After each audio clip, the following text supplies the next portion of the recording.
여러분 안녕하세요, 블랙입니다. 트럼프가 또다시 위기를 맞이하게 생겼습니다. 무슨 말이냐면 트럼프는 항상 시중금리를 압박하면서 낮은 금리로 국채를 발행하는 것을 원해왔었습니다. 트럼프가 시중금리를 낮추기 위해서는 두 가지 방법을 사용하곤 했었는데요. 첫 번째로 글로벌 악재를 유발시키면서 안전자산인 미국 국채에 대한 수요를 늘리면서 시중금리를 자연스럽게 하락시킵니다. 그리고 이는 두 번째로 연결이 되는데요. 글로벌 악재와 함께 경기 둔화가 발생하면 연준 의장으로 하여금 기준금리 자체를 낮추게 만들면 시중금리가 따라서 내려오게 됩니다. 트럼프 일기 때를 볼까요? 2018년 그때 당시에도 의도적이었는지 아니었는지는 모르겠지만 미중 무역 전쟁과 함께 일시적인 물가 상승을 우려하여 국채금리가 상승하긴 했습니다. 그렇지만 시간이 흐르면서 무역 전쟁으로 인한 경기 침체 리스크가 더 크게 부각되었습니다. 그러면서 그때 당시 10년물 국채금리는 3%대에서 0%대로 급락해버렸습니다. 그래서 중간중간에 연준에서 경기를 살리기 위해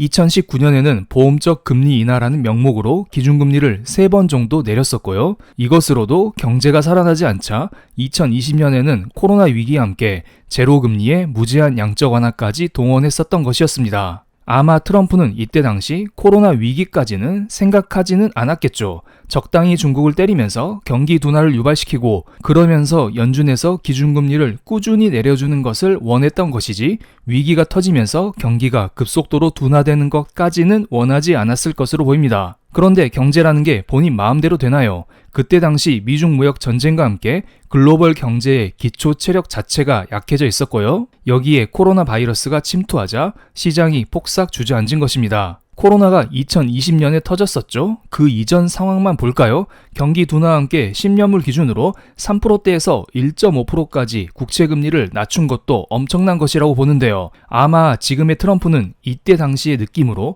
무역 전쟁을 시작한 것 같습니다. 중국을 때려주면 초반에는 물가 상승 우려가 생기면서 국채금리가 살짝은 오르겠지만 결국에는 경기 침체 리스크가 부각되면서 국채금리는 내려올 거야. 이런 생각을 했었던 것으로 보입니다. 과거에 이미 이것을 성공했던 적이 있었잖아요. 코로나 이후 미국의 10년물 국채 금리를 보면 바닥에서 4%대까지 올라갔습니다. 아무래도 물가가 잘 떨어지지 않기 때문에 연준에서는 현재의 기준금리를 장기간 유지하겠다는 말을 입버릇처럼 하고 있죠.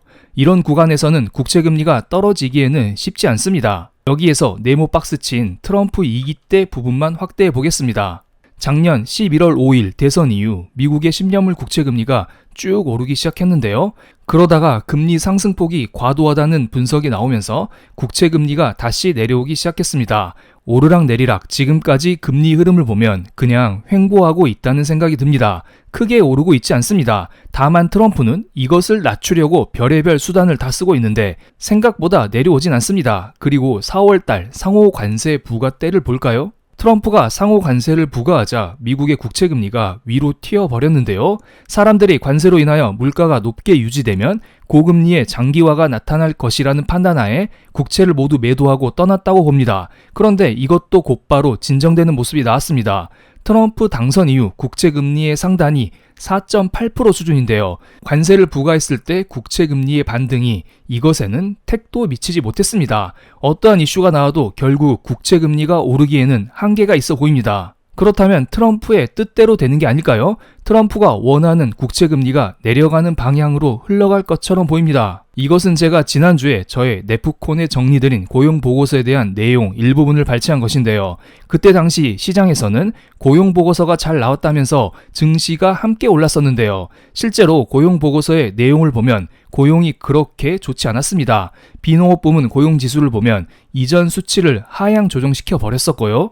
실업률도 전월치와 예상치와 동일하다는 발표가 나왔지만 매월 실업률의 변화를 소수점 셋째 자리까지 보면 최근 5달 연속으로 꾸준히 오르는 모습입니다. 즉 경기는 확실히 둔화되고 있습니다. 이거 트럼프가 원하는 방향대로 흘러가는 것이 아닐까요? 경기 둔화와 함께 국채금리가 떨어지는 그림이 펼쳐지고 있는 것입니다. 그렇지만 생각보다 국채금리가 내려오고 있지 않습니다. 경기 둔화 외에 무언가 금리를 올릴 만한 요소가 있다는 것을 의미합니다. 기본적으로 관세니, 감세니, 부채 한도니 이런 것들이 국채 금리를 높이는 요소거든요. 그런데 이것들은 많이 들어보셨을 테니 이번 영상에서는 따로 설명드리지 않겠습니다. 이번에는 전쟁에 포커스를 맞춰보겠습니다.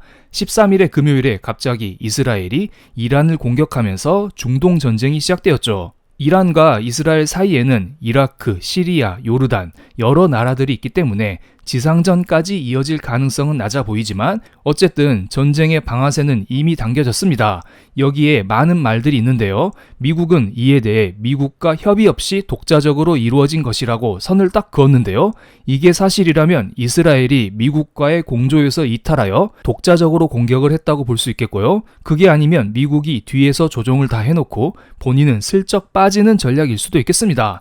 어쨌든 보통은 전쟁이 일어나면 경기 둔화 우려가 커지면서 국채 금리가 크게 내려갑니다. 과거 중동 분쟁의 사례를 보겠습니다. 2019년 5월 달에도 중동 분쟁이 있었는데요. 이때 미국의 10년물 국채 금리는 2.5%에서 2%까지 빠른 속도로 떨어졌습니다.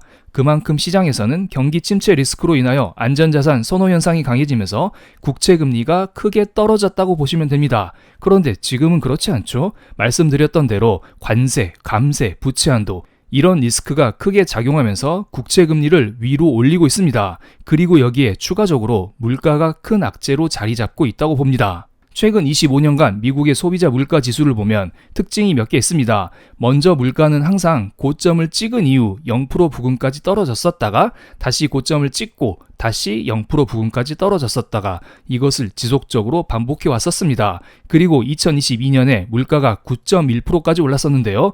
그렇다면 이제 다시 물가가 0% 부근까지 내려올 차례가 아닐까요? 그렇지만 미국의 물가를 보면 현재 2% 아래로 내려올 기미가 전혀 보이고 있지 않습니다. 그만큼 시장에서 어느 정도 고물가에 익숙해져 버렸다고 보시면 됩니다. 그리고 각 사이클마다 물가의 고점을 이어보겠습니다.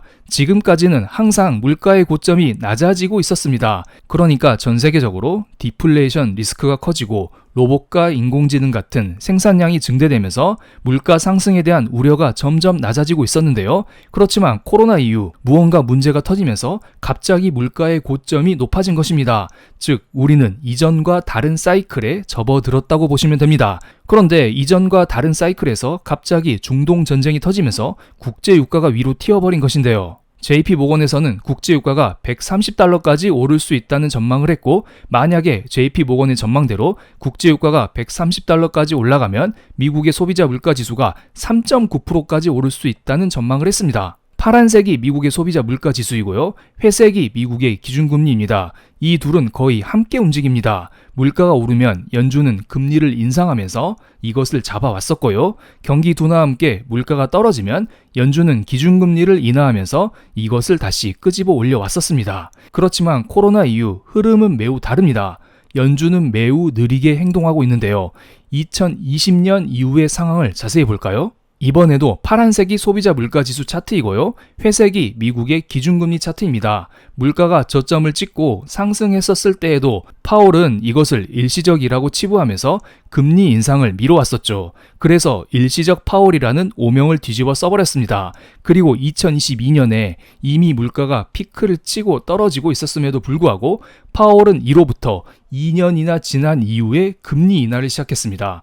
그것도 본격적인 금리 인하를 시작한 것이 아니고 몇 차례 금리 인하를 했고 지금은 금리 동결 기조로 가고 있습니다. 그만큼 조심스럽게 행동하고 있다는 것이고 그만큼 물가 환경이 불안하다는 증거이지 않을까요? 좀 전에 제가 설명드렸듯 물가의 고점 레벨 자체가 위로 떠버려서 과거와는 환경도 다른 상황인데 여기에 트럼프가 관세를 때리고 있으니 좀처럼 기준금리를 내리기 어렵다는 것이겠죠. 그런데 여기에 전쟁까지 터져버렸으니 파월은 더더욱 조심할 수밖에 없다고 봅니다. 여기에서 경제 전망은 두 가지밖에 없다고 봅니다. 여기에 여러 가지 시나리오가 있는데요. 만약에 미군이 개입하거나 혹은 다른 제3국이 개입하면서 전쟁이 더 커지면서 모두가 공멸하면서 물건에 대한 수요 자체가 죽어버리고 이와 함께 물가가 뚝 떨어지는 경기 침체 상황으로 갈 수 있다고 봅니다. 물론 이것은 아무도 원하지 않겠죠. 이것에 대한 가능성은 매우 낮게 보고 있지만 그래도 미래를 알 수 없기 때문에 어느 정도 이것도 가능성을 열어두겠습니다. 다른 시나리오를 보면 전쟁은 여차여차 마무리가 되긴 하는데 그렇다고 경기가 타오르지도 않고 침체도 오지 않고 지금처럼 적당한 물가를 꾸준히 유지하는 상황으로 흘러갈 가능성이 있습니다. 물론 트럼프는 전자보다는 후자를 원하겠죠. 이렇게 되면 연준은 금리 인하에 미적지근할 수밖에 없고요. 미국만의 유일한 성장은 어려울 가능성이 높다고 봅니다. 이런 구간에서는 우리는 어떤 선택을 해야 할까요? 개인적으로 미국 주식 투자도 나쁘진 않습니다만 과거에 비해 투자 매력도가 많이 낮아질 수 있다는 의견을 꾸준히 드리고 있습니다. 제가 우리의 대응 방안에 대해서는 작년 하반기부터 영상을 통해서 꾸준히 설명을 드리고 있었고요. 최근에는 라이브를 통해서도 이야기를 드렸었습니다. 그리고 지금 보고 계시는 썸네일에 해당되는 영상에서도 자세히 설명을 드렸었는데요. 우리는 신흥국 증시, 비트코인, 골드 이것에 대한 투자를 꾸준히 이어가야 한다는 이야기를 다시 한번 드리겠습니다. 이것에 대해서 방금 전에 제가 네이버 프리미엄 콘텐츠에 중간 점검을 드렸었는데요. 아래 고정 댓글 참고하셔서 확인해 주시면 감사하겠습니다. 해당 분석글은 오늘 하루만 무료로 공개드리겠습니다. 그럼 오늘 영상 여기서 마치겠습니다. 제 영상이 마음에 드셨다면 구독, 좋아요, 알림 설정까지 부탁드리겠습니다. 감사합니다.